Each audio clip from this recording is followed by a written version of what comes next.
সম্মানিত দর্শকবৃন্দ, আজকে যেই ঘাসটি নিয়ে কথা বলবো এটি হলো সেই নতুন জাতের একটি ঘাস। দর্শক, এটি মূলত তাইওয়ান থেকে বাংলাদেশে আমদানিকৃত। এটিকে বাংলাদেশে তাইওয়ান হাইব্রিড নামে চেনা হয়। তো যদিও এই ঘাসটি তাইওয়ানে একে জায়ান্ট কিং বলা হতো। তো দর্শকবৃন্দ, এই ঘাসটি নামে যেমন ফলনও কিন্তু তেমন। দেখেন, বাংলাদেশে যত ঘাস রয়েছে এর মধ্যে এই তাইওয়ান ঘাসটি দেখেন, এটা প্রচুর মোটা অন্যান্য ঘাসের তুলনায়।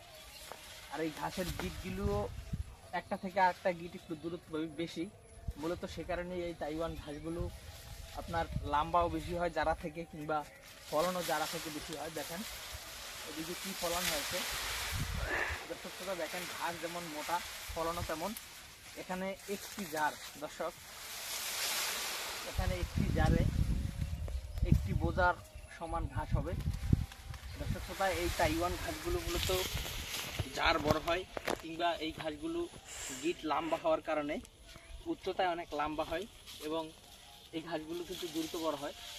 দর্শক শ্রোতা, আপনারা যারা ডক্টর জহির স্যারের যারা চাষ করেন তারা এই তাইওয়ান ঘাসটা চাষ করতে পারেন। এটা ফলন যেমন বেশি, সময় যেমন কম লাগে, প্রোটিনও কিন্তু জারার থেকে বেশি।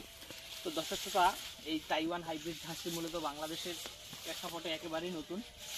যদিও এই ঘাসের নাম এখন অনেকে শুনেননি, কিংবা নাম শুনে অনেকে বলতে পারেন যে এটা আবার কেমন ঘাস, দেখতে যদিও জারা ঘাসের মতো দেখা যায়। দর্শক শ্রোতা, এই ঘাসটা জারা ঘাসের থেকে অনেক বেশি মোটা হয়, এবং এই ঘাসটা জারা ঘাসের থেকে দ্রুত বড় হয়, এবং এই ঘাসটাতে প্রোটিন আপনার 25%-এর মতো রয়েছে, যদিও জারা ঘাসে 15%-এর মতো প্রোটিন রয়েছে।